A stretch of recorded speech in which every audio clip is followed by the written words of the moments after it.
Bonjour à tous et bienvenue pour cette review du chapitre 1096 intitulé Kumachi. Après presque 5 mois d'absence sur la chaîne, quel meilleur retour pouvais-je faire si ce n'est à travers un chapitre aussi exceptionnel? Kaido, Barbe Blanche, Big Mom, Shiki, Captain John, Roger, Rayleigh, Caban, Garp et Chebek. Tous ces gods bel et bien réunis en un seul chapitre pour dévoiler la part sombre de l'incident de God Valley. Alors avant de commencer cette review, je tenais à faire un bref aparté sur les raisons de mon absence et vous remercier sincèrement et infiniment pour tous vos messages de soutien, de bienveillance et d'amour reçus ces derniers mois. Même si j'ai pas pu y répondre, sachez que j'ai lu chacun de vous et c'est vraiment ce qui m'a donné la force de terminer ce grand projet. Parce que oui, comme certains ont pu le remarquer, j'ai été absente à un long moment et ceci pour 2 raisons. La première, car j'ai des soucis de santé assez importants et c'est pourquoi je pouvais pas concilier ça avec la chaîne. J'ai d'ailleurs fait un live pour en expliquer brièvement les raisons. La seconde était que je devais impérativement terminer l'avant-dernière théorie des nerfs qui demandait toute mon énergie au vu du travail colossal, quasi 2 heures de vidéo. Et c'est pourquoi elle sera divisée en 2 parties. La première vous révélera les origines de l'ancien royaume, les vraies raisons qui ont poussé ces 20 rois à faire disparaître l'histoire du siècle oublié, l'identité de Joy Boy, la naissance d'Im et de toutes les races que nous connaissons aujourd'hui. La seconde partie, quant à elle, vous révélera tout simplement la véritable traduction et signification du dit ainsi que ses origines.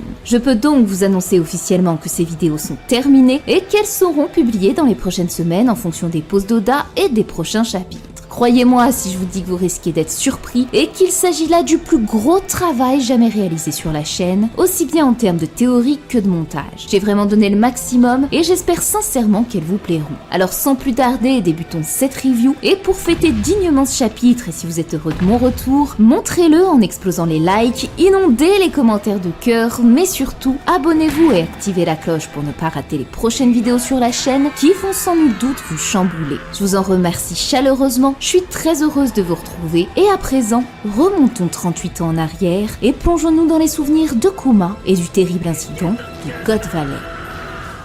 La redoutable chasse aux esclaves s'ouvre sur God Valley. Hommes, femmes, enfants, personne ne sera épargné parmi les 100 000 âmes de cette île. Et le grand gagnant de cette extermination des races recevra un prix d'exception, un fruit du démon. Voici donc le jeu machiavélique auquel se prête l'Etenrubito, un véritable Hunger Game à ciel ouvert qui se tient dans la vallée des dieux. Si jusqu'ici nous avions pu entrevoir les horreurs de l'esclavagisme à travers la famine, la pauvreté ou encore la servitude de l'homme, aujourd'hui nous faisons face à la satire des dragons célestes, jouissant d'un profond plaisir à voir ces hommes mourir pour les distraire. Ce tragique événement peut alors s'associer à 3 références spécifiques. La première, celle de la royauté française. Comme on le sait, le nom et l'architecture de Marie-Joise sont des inspirations tirées de notre pays. Or la chasse était connue comme l'un des plus grands plaisirs des rois français. À la différence qu'ici, l'Etenrubito y chasse l'homme qu'il considère comme un animal. La deuxième référence, quant à elle, pourrait s'assimiler dans notre monde au marronnage. Ce terme était utilisé pour décrire la tentative d'évasion des esclaves vis-à-vis de leur maître durant l'époque coloniale. Certains écrits relatent qu'à la Réunion, les esclaves étaient parfois exécutés lors de la chasse et ceux en charge de les traquer étaient nommés les chasseurs d'esclaves. Si jusqu'ici, dans One Piece, nous avions pu découvrir des chasseurs de primes et même de marines, il est finalement bien possible que des chasseurs d'esclaves apparaissent à leur tour et s'incarnent sous les traits des chevaliers divins. C'est pourquoi ils pourraient avoir d'autant plus le rôle de chasseurs d'esclaves qui s'opposeront fondamentalement aux révolutionnaires.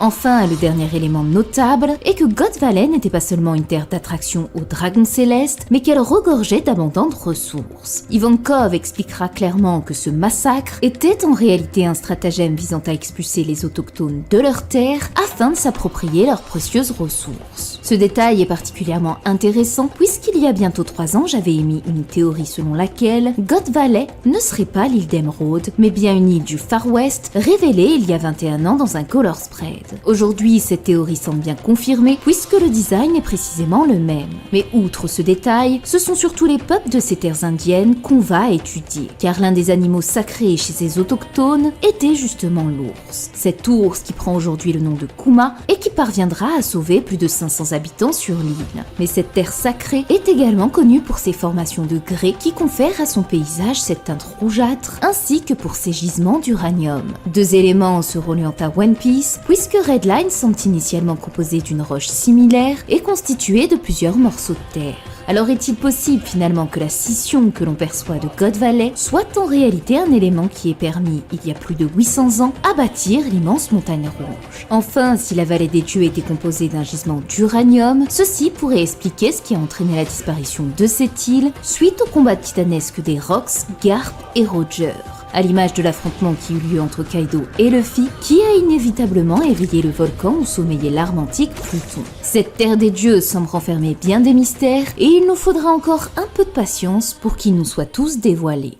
Revenons à présent aux participants de cette chasse à l'homme qui comptent parmi eux les chevaliers divins. Ils semblent bien être au nombre de 9 et le visage de 5 d'entre eux nous sont révélés. Nous connaissions déjà Garling, grand favori de cette compétition. Sa réputation n'était pas exagérée puisqu'il est en tête de cette tuerie de masse. Il cible les lapins rares, ce qui lui octroie 100 000 points alors qu'il avait pourtant écopé d'une pénalité de 10 000 au début de cette compétition. Ce personnage semble être doté d'une personnalité cruelle, sans foi ni loi, exécutant un à un les esclaves sans une once de culpabilité. Un trait de caractère qu'il semble avoir gardé aujourd'hui, comme on démontre la mort de Mosgar. Garling a donc tout d'un despote dénué d'humanité, et c'est peut-être ce trait de caractère qui pourrait laisser entrevoir un sombre passé et la raison de l'abandon de Shanks sur l'île. Le deuxième chevalier semble appartenir, ou tout du moins représenter, la famille Manmeyer durant ce tournoi. Un nouveau nom royal qui pourrait venir s'ajouter à la liste des 20 familles fondatrices du gouvernement. Le suffixe meilleur pouvant se traduire en hébreu par lumière s'inscrit une nouvelle fois dans la thématique infernale du gouvernement. Centré autour des planètes de Lucifer, l'ange le plus lumineux qui après sa déchéance devint le diable. Concernant son apparence, je n'ai pas noté de détails particuliers, si ce n'est le symbole du gouvernement sur son chapeau et le fait qu'elle m'ait beaucoup rappelé Cosmos dans Fairy Tail. Le troisième chevalier portant un masque à gaz pourrait évoquer l'enfant présent à la bergerie lors du flashback de Big Mom. Même si je crois pas qu'il s'agisse de lui, il est tout de même possible que ce détail soit important par la suite et qu'on découvre un peuple particulier qui relierait ces deux personnages. En ce qui concerne le quatrième chevalier divin, il est un peu plus complexe à identifier car je n'arrive pas à déterminer s'il s'agit d'un homme ou d'une femme. Cette ambiguïté pourrait faire référence aux figures historiques du chevalier d'Éon ou à Jeanne d'Arc, chevaleresse de la guerre de 100 ans. On note tout de même le détail de la fraise qu'il ou elle porte autour du cou qui dénoterait une appartenance à la noblesse et à la bourgeoisie. Enfin, les deux derniers membres qui nous ont été révélés semblent tout aussi énigmatiques puisque leurs noms sont gardés secrets, mais leur design est extrêmement badass. L'un d'entre eux semble arborer un masque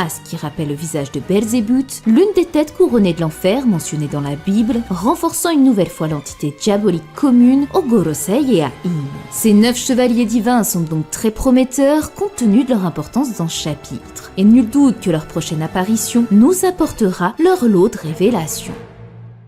Tandis que les chevaliers poursuivent leur traque impitoyable, l'arrivée de Rototap Pirate sur l'île va perturber la tranquillité d'un certain Monkey D. Garp. Il reçoit l'appel de l'amiral en chef de la marine, qui n'est autre que Kong, et qui est à l'origine de l'isolement de Garp sur cette île. La raison est simple, l'écarter le plus loin possible des événements qui se déroulent sur God Valley. Mais ce dernier semble déjà informé de l'expédition des dragons célestes. Comme on le sait, Garp a toujours été farouchement opposé au Tenryubito, et c'est en grande partie pour cette raison qu'il a refusé le grade supérieur d'amiral. Or, même s'il prétend avoir connaissance de ces informations, je pense sincèrement qu'il était loin d'imaginer l'effroyable génocide qui se déroulait dans la vallée des dieux. Et c'est probablement la raison pour laquelle Kong l'a tenu à l'écart. Malheureusement pour lui, il a prononcé le R-word. Goldie Roger était sur God Valley, ce qui explique désormais la présence de Garp durant cet incident, et c'est ici qu'on peut voir à quel point il était, aux yeux de Garp, à la fois son meilleur ennemi et le plus grand trésor qu'il convoitait. Finalement, c'est cette dualité légendaire qui les a réunis pour mettre fin à cette folie tant du côté des Rox que des dragons célestes et des chevaliers divins que Roger et Garp ont dû unir leurs forces. Un scénario qui n'est pas sans rappeler l'entraide qui s'est tenue entre Luffy et la marine avec Smoker Tashigi ou encore Fujitora, car l'une des caractéristiques marquantes de l'aventure de notre héros est précisément la disparition d'une île. La Birdcage pour Dressrosa, la bombe du clocher d'Alabasta ou encore l'effondrement d'Onigashima sur la capitale de Wano. Chacun de ces arcs a mis en évidence la menace d'une destruction de l'île et la coalition de toutes les forces ennemies pour empêcher un massacre. Et c'est peut-être justement la même chose qui a dû se produire pour qu'une alliance entre Garp et Roger voit le jour. Un ennemi commun sur le point de faire disparaître de la surface l'île de God Valley, quel qu'en soit le coût des vies humaines. En tout cas, Garp révèle à demi-mot les raisons de la venue des Rocs sur God Valley. La marine aurait touché à la ruche, cette île considérée comme le trésor des pirates. La traduction de cette phrase n'est pas très claire, car j'ignore si ce trésor est de nature matérielle, étant donné qu'il mentionne que les Rocs cherchaient à le récupérer, ou s'il s'agit bien d'une métaphore désignant l'île de la ruche elle-même. Tout repose donc sur la nature de ce trésor. S'il s'agit d'un bien physique, alors il pourrait parfaitement être caché dans l'un des 6 coffres détenus par les dragons célestes, ou même être le précieux trésor du Captain Jaune. Car oui, ce mystérieux personnage a été victime d'une mutinerie pour avoir gardé le trésor secret aux Rocs. Son emplacement est devenu une légende, perdue à jamais. Jon aurait ainsi récupéré sur God Valley le précieux trésor des Rocs, et dont seul Baggy sera en mesure de nous révéler ce qu'il contenait. Alors, je ne vais volontairement pas trop développer cette idée ici, car bon nombre d'autres hypothèses sont à prendre en compte. Il y a plusieurs scénarios possibles que j'ai imaginés, comme une personne gagnée au Davy Backfight, ou encore un lien avec le fruit de Nika. Malheureusement, étant donné la longueur de cette review, je préfère qu'on discute de tout ça durant un live spécial si ça vous tente. Quoi qu'il en soit, même si on ignore quel était le trésor des Rocs, la suite du chapitre va nous permettre de connaître ceux des Tenryubito. Kuma, Jenny et Ivankov s'efforcent d'élaborer une stratégie pour échapper à cette île maudite. Il s'avère que Ginny excelle dans l'art de l'écoute et des communications. Non seulement elle a diffusé les événements de God Valley dans le monde extérieur, mais elle a également réussi à découvrir les récompenses promises aux vainqueurs. Oda vient donc de nous révéler dans le plus grand des calmes que cette fille-là est l'instigatrice de la plus grande bataille de tous les temps. Elle a réussi à rassembler sur la terre de God Valley les plus grands goths de la planète, conduisant ainsi à l'alliance du roi des pirates et du héros de la marine pour vaincre Roddy Chebek, dont les conséquences ont été la disparition de l'île et la dissolution des Rocs. Et cette gamine n'avait que 13 ans. N'ose alors même pas imaginer l'importance et le prochain rôle qu'elle va avoir dans l'histoire. En tout cas, elle révèle que parmi les 6 coffres des Tenryubito, 2 renfermaient des fruits du démon, le Nikyu Nikyu no Mi et le Uo Uo no Mi, fruit mythique du dragon azur. Une idée qu'on partageait avec Goji durant le live du chapitre 1095 et qui aujourd'hui se confirme bel et bien. Le fait que le fruit du dragon était une récompense offerte aux participants indique que s'il n'y avait pas eu l'incident de God Valley, l'un des 9 chevaliers aurait pu acquérir le fruit du dragon. Et ce what if m'a fait sourire car ça correspondait parfaitement à ma théorie du chapitre 1083 selon laquelle les 9 chevaliers seraient l'incarnation des 9 fils du dragon. Bien que ça ne soit qu'une coïncidence, ça soulève une question cruciale. Les chevaliers divins sont-ils des utilisateurs de fruits du démon? Ce tournoi de chasse à l'homme n'est pas le premier puisqu'il est organisé tous les 3 ans. Ivankov précise d'ailleurs que celui des années précédentes ne compte aucun survivant. 2 points méritaient donc d'être notés. Le premier, avons-nous la certitude qu'il n'y avait vraiment aucun survivant? Comme on l'a vu, Kuma est le seul rescapé de la race des boucaniers. Or l'histoire de King est étonnamment similaire. Cette race dite éteinte compte pourtant parmi sa lignée un survivant, ce qui suggérerait que dans l'une des éditions précédentes de la chasse aux esclaves, les Lunariens auraient pu être les cibles, tandis que King, tout comme Kuma, aurait réussi à survivre. Enfin, si les prix de cette chasse contenaient des fruits du démon, en était-il de même pour les précédentes éditions? Car si tel est le cas, alors il est plausible que bon nombre de ces chevaliers en seraient des utilisateurs, et notamment Garling, grand favori de cette compétition. Reste à découvrir quels seraient les fruits qu'auraient pu manger ces 9 chevaliers divins. Nous arrivons au climax de ce chapitre avec l'arrivée des plus grands pirates de l'histoire, j'ai nommé les Rocs. Après 189 chapitres d'attente, Oda nous dévoile enfin les membres de cet équipage monstrueux. Barbe Blanche se tient au premier plan, ce qui suggère qu'il est le second de Chebek, même si ce dernier insiste sur le fait qu'il n'est pas son subalterne. On remarque qu'il n'a pas de cicatrice au torse, ce qui renforçait l'idée que Garling soit à l'origine de cette blessure, coïncidant avec le propos de Newgate lors de sa rencontre avec Shanks. Sur ses épaules, on distingue une certaine Stossy, aujourd'hui appelée Bakin, dont la proximité laisse planer le doute à savoir si Weeble est bien le fils de ces deux-là. À gauche, on aperçoit Shiki vêtu d'une cape à rayures, qui a dû sans nul doute relancer la théorie selon laquelle il s'agirait de l'homme se tenant aux côtés de Crocus dans la cover du chapitre 631. Il brandit par ailleurs ses 2 épées qui deviendront plus tard ses jambes après se les être coupées pour s'échapper d'Impel Down. Un détail intéressant est que le visage de Shiki semble bien plus âgé que celui qu'avait adopté c'était la vieille sorcière face à Orochi. Ses cheveux étaient beaucoup plus courts, tandis qu'ici on voit parfaitement sa crinière dorée. Bien que j'ai initialement envisagé qu'Iguarashi pourrait être un membre des Rocks et avoir obtenu le Yamata no Orochi à God Valley, ici elle n'apparaît nulle part, excepté si elle est cachée ou si elle a emprunté le visage d'un autre pirate.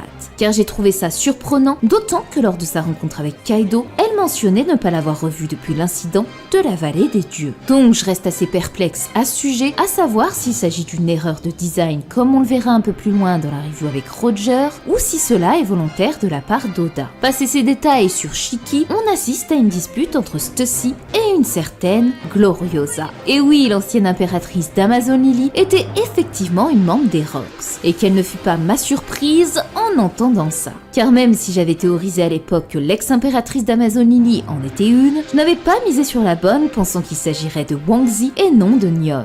Une agréable surprise qui nous fait demander quel homme a réussi à conquérir le cœur de notre belle Gloriosa. Elle avait révélé que 44 ans auparavant, elle avait succombé à la maladie d'amour et avait quitté l'île des femmes pour cette raison. Bien que l'on puisse penser qu'il s'agissait d'un membre des Rocks ou même d'un pirate comme Roger, en réalité, cela n'a pas vraiment de sens. Son ralliement aux Rocks démontre au contraire qu'ils ont été la clé lui ayant permis de ne pas succomber à l'ouragan de l'amour. L'amour de Gloriosa se trouvait bien sur Amazon Lily. Or cette île est censée n'être habitée que par des femmes. C'est pourquoi je me suis demandé si finalement le prétendant ne serait pas plutôt une prétendante. Après tout, on l'a vu, la beauté des reines d'Amazon Lily touche aussi bien le cœur des femmes que des hommes. Je n'ai pas encore d'idée précise de son identité, mais ça m'a conduit à une autre question. Les reines d'Amazon Lily semblent toutes avoir un grand rôle dans l'histoire. Or, il nous reste encore à ce jour une impératrice inconnue. Celle qui succéda à Nyon fut Shaki, mais nous ignorons toujours qui était l'impératrice qui a succombé à la maladie d'amour après elle et avant Boa, soit une impératrice qui aurait gouverné entre 1482, départ de Shaki, et 1511, prise du trône de Boa. Et celle que je vais vous citer risque grandement de vous surprendre, puisqu'il s'agirait de nulle autre que la reine Nefertari, mère de Vivi. Si j'ai eu cette idée, c'est avant tout car j'avais théorisé par le passé que Lily était la toute première créatrice et impératrice de l'île des Amazones. Ainsi, une partie de sa lignée aurait grandi sur ces terres jusqu'à l'arrivée de Titi, cette femme dont le nom s'inspire de la grande reine d'Égypte Néfertiti, qui se traduit par la plus belle de toutes.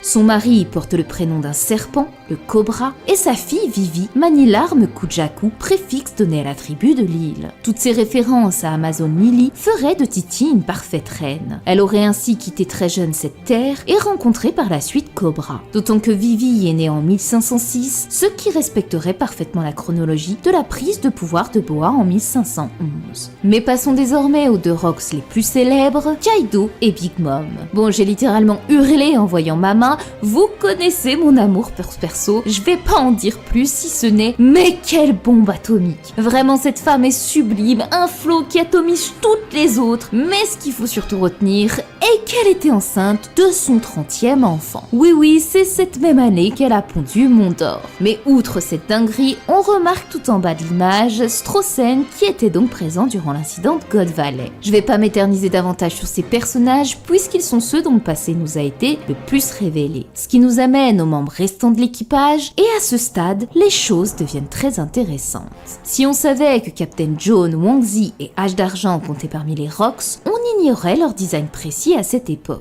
John a un flot terrible et avait une sacrée belle gueule à cet âge-là. Il semble avoir un bijou au poignet qui pourrait être la fameuse carte au trésor que portait Luffy, mais l'image n'est pas assez nette pour s'en assurer. Ce qui fait qu'il nous reste 5 personnages à identifier. Outre l'homme poisson qui rejoindrait ma théorie selon laquelle il s'agirait d'Hache d'Argent, 3 personnages nous sont bel et bien familiers puisqu'ils sont apparus durant l'arc de Thriller Bark. L'homme au chapeau et ses 4 bras, celui aux lames de Wolverine, et enfin le gars à l'armure et à la longue barbe. Moria aurait donc récupéré le corps de 4 membres des Rocks par le passé, ce qui signifie également qu'ils sont bel et bien tous morts. Et là est tout le problème. Cet homme à l'armure avait longtemps été théorisé par la commu comme étant Wang Zi. Le fait aujourd'hui de le voir ici semble confirmer cette hypothèse. Seul problème, ce dernier a combattu Barbe Noire sur l'île de la Ruche. Donc comment se peut-il que cet homme mort ait pu être le gardien d'Honeycomb durant l'ellipse? Il se pourrait donc que ce dernier ne soit pas Wang Zi, mais bien un autre membre de l'équipage. Pour l'instant, j'ai pas vraiment d'idée sur la question, mais tout ce que je sais, c'est que Moria prend une place des plus importantes dans ce chapitre sans même apparaître. Il détenait 4 corps de cet équipage, il a combattu Kaido sur Wano et a défié Barbe Noire sur l'île de la Ruche, ancien QG des Rocks, dans lequel il a aujourd'hui été fait prisonnier. Les ambitions de Moria sont donc bien plus grandes qu'on l'imagine, et on peut encore mieux aujourd'hui prendre conscience de l'équipage monstrueux qu'il comptait rassembler. Ses actions dans les prochains chapitres pourraient bien nous révéler certains secrets jusque-là cachés des Rocks, et la manière dont il a pu mettre la main sur tous ses corps.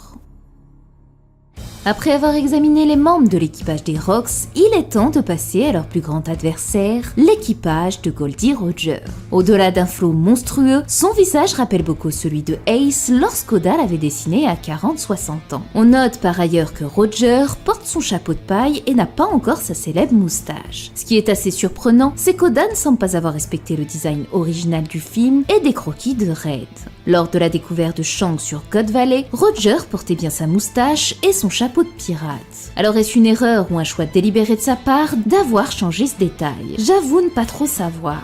Il est en tout cas accompagné du Seigneur des Ténèbres, Scopper Gaban, Sunbel, Millet Pin, Yui et Spencer qui s'apprêtent à faire face au Chevalier Divin. Tandis qu'un autre gigagoth entre en scène, le grand Monkey D. Garp, accompagné de Bogart à ma grande surprise et d'autres marines dont je n'ai pas reconnu les visages. Les plus grandes puissances de ce monde sont bel et bien réunies sur la vallée des dieux pour un affrontement de titans. Je crois sincèrement n'avoir jamais autant ressenti d'Aki des rois dans un seul chapitre. Et comme on a pu en discuter avec Goji, je crois même pas qu'aujourd'hui on puisse réunir 2 équipages aussi effrayants que sont les Rocks et Roger. Ils sont l'équipage ultime et le plus puissant de toute leur époque et qui aujourd'hui encore, à mon sens, n'a aucun équivalent. Même si les Mugiwara ont atteint un niveau bien supérieur aujourd'hui et que Luffy est parvenu à vaincre Kaido, les Rocks représentent au moins l'équivalent de 4 Kaido en un seul équipage, ce qui est tout simplement phénoménal. C'est probablement la raison pour laquelle il y a tant de hype autour de cet équipage et que leur apparition est attendue comme l'un des plus grands événements de l'histoire. Malheureusement et une fois encore, Oda tient en haleine les lecteurs et n'a pas souhaité nous montrer leur combat, mais surtout le visage de Chebek. Même si je mourrais d'envie de voir ce goth, il n'en reste pas moins qu'il s'agit ici des souvenirs de Kuma vus à travers Bonnie. C'est la raison pour laquelle le flashback de God Valley est incomplet et va se poursuivre à travers Ivankov et Kuma. Ces derniers sont parvenus à mettre la main sur le fruit du Uo-Uonomi et celui du coussinet. Mais au moment où Ivankov s'apprêtait à manger le fruit du dragon, Big Mom la stoppe, tandis que Kuma mange le sien. Ainsi, Ivankov aurait pu être le détenteur du fruit du dragon, et croyez-moi que j'aurais jamais imaginé ça. Je vous passe la vanne sur la tête d'Ivankov collée sur le corps de Kaido, car je me doute que Goji a dû probablement la faire. Donc je lui piquerai l'illustration de son montage si c'est le cas. Outre cette blagounette, c'est surtout une référence plus sérieuse que j'ai beaucoup appréciée de la part d'Oda. Lorsqu'Ivankov ordonne à Kuma de manger le fruit, il lève le bras, le poing fermé et monoté, en déclarant « c'est notre victoire ». Ce geste symbolise la lutte révolutionnaire et dont les nationalistes noirs créeront le mouvement des Black Panthers. Il représente la liberté, la résistance et prend une signification particulière pour le futur d'Ivankov, qui deviendra le second du chef des révolutionnaires. Lui qui a été découvert dans la prison infernale d'Imple Town a finalement un passé qui le lie une fois de plus à la terrible réalité de l'enfer de l'esclavage. Une case minime mais qui porte une symbolique profonde et qui a renforcé mon appréciation pour ce détail. Cependant, ce cri de liberté est rapidement étouffé par l'arrivée de Saturne qui émane une aura ténébreuse imposant un face-à-face glacial entre Louis et Kuma. C'est ainsi qu'on apprend que l'extermination des boucaniers était principalement motivée par leur croyance envers le dieu libérateur Nika. La diffusion de cette prophétie visait à enraciner profondément une forme d'endoctrinement dans l'esprit des esclaves, nourrissant l'espoir que l'aube se lèverait un jour sur ce monde, offrant ainsi à toutes les races, y compris les dragons célestes, un statut égal. Nous n'en saurons malheureusement pas plus puisque cette scène se termine sur les mots de Roger tentant de stopper Chebek. Des éclairs noirs d'Aki parcourent le ciel tandis que le narrateur conclut sur ces mots. Cet incident disparaîtra dans les ténèbres de l'histoire. L'île sera donc effacée sans qu'on ne sache comment, et le choix du terme ténèbres utilisé par le narrateur suggère un lien possible avec le fruit du démon acquis par Barbe Noire. Et là, forcément, on a dû être nombreux à imaginer que Chebek soit en réalité l'ex-détenteur du Yami Yami no Mi, parvenant à aspirer l'île grâce à son pouvoir. Pour l'instant, il semble être le scénario le plus plausible et expliquerait davantage le lien étroit entre Chebek et Barbe Noire. Louis, qui semble inévitablement suivre ses traces, pourrait finalement être celui capable de nous révéler la véritable histoire de Roddy Chebek, cet homme qui aura laissé une empreinte indélébile sur l'ère de la piraterie. Nous arrivons enfin aux toutes dernières pages de ce chapitre qui conclut l'évasion de Kuma, Ginny et Ivankov de God Valley. On les retrouve sur l'île de Sorbet aux abords d'une église qui se trouve être la maison de Kuma et qui explique à présent d'autant plus la présence d'une Bible entre ses mains. Tous les événements de God Valley ont été dissimulés par la presse et il est révélé que le journaliste chargé de couvrir cet incident n'était autre que Morgans. C'est donc lui qui était à l'origine du titre de Garp en tant qu'héros de la marine. On découvre également que l'utilisation du fruit du coussinet a permis de sauver la vie de plus de 500 personnes sur l'île, dont Ivankov et Ginny. Cependant, les détails entourant la manière dont Kuma a réussi à échapper à Saturne pour effectuer ce sauvetage et qui l'a assisté reste inconnu. Tout comme l'identité des 500 personnes sauvées demeure également un mystère. Il est possible qu'elles comprennent des membres des Rogues, des Marines, de l'équipage de Roger ou des esclaves qui pourraient à l'avenir être redevables envers Kuma. Mais il est à présent l'heure des au revoir pour Ivankov, Kuma et Ginny, dont les chemins se séparent. Ivankov va prendre la mer, tandis que les autres décident de rester vivre à Sorbet. Tous trois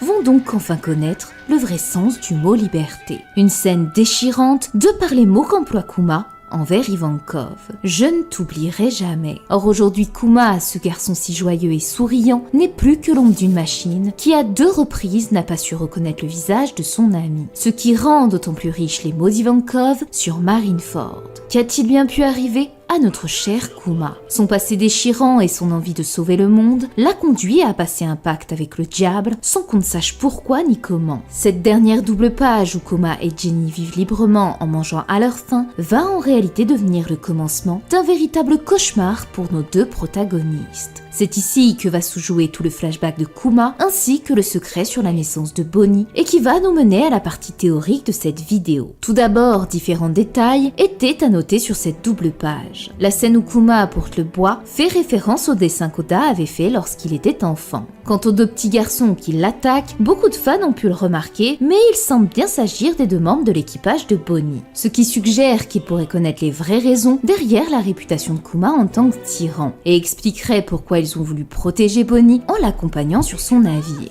De l'autre, on pourrait même imaginer que le reste de son équipage serait également lié à Kuma ou que l'un d'eux soit un esclave sauvé sur God Valley. Enfin, on note que le pansement sur le nez de Ginny a disparu tandis que Kuma a gardé ses bandages, ce qui peut indiquer que Bartholomew aurait fait usage de ses pouvoirs pour la soigner, mais qu'il n'était pas en mesure ou ne souhaitait pas l'utiliser sur lui-même. Et c'est justement ce détail qui va nous mener sur la partie théorique.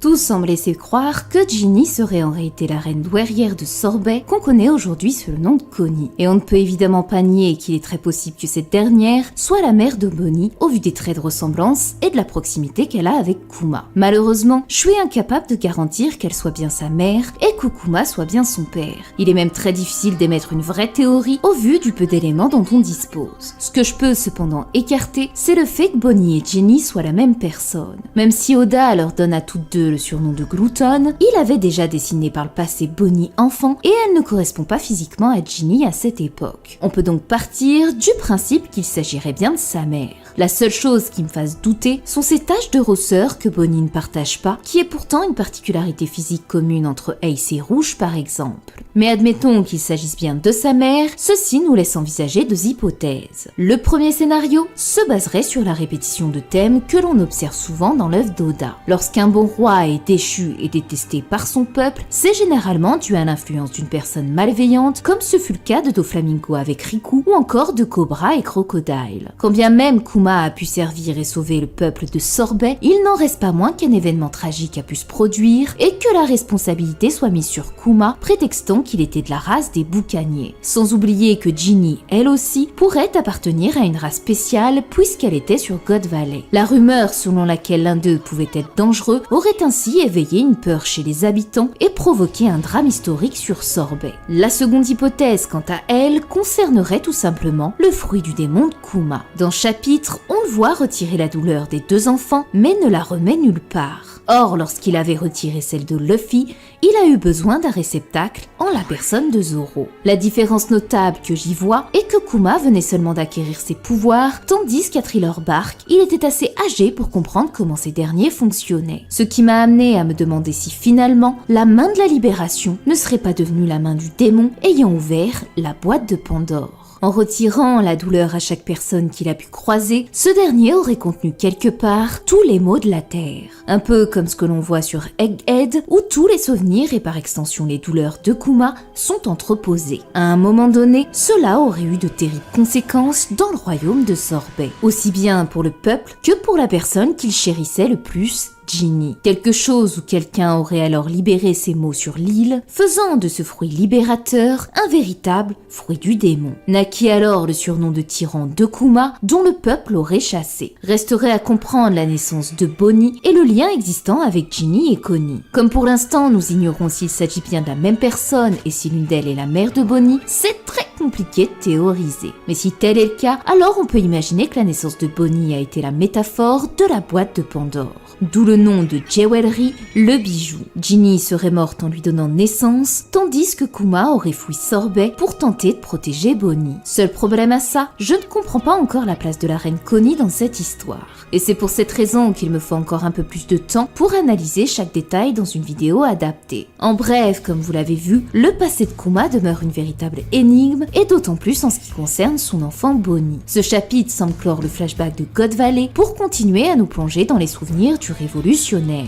Bien que certains puissent être déçus de quitter l'histoire des Rocks et de ne pas avoir vu Chebek, je peux vous garantir qu'il n'y a aucune raison de l'être, car le passé de Kuma est extrêmement vaste. Connaître son histoire signifie également découvrir sa rencontre avec Vegapunk, ses retrouvailles avec Ivankov, la raison de sa déshumanisation et le pacte scellé avec le gouvernement. Mais plus important encore, sa rencontre avec Monkey D. Dragon, chef des révolutionnaires, père de notre héros et dont on ignore tout son passif.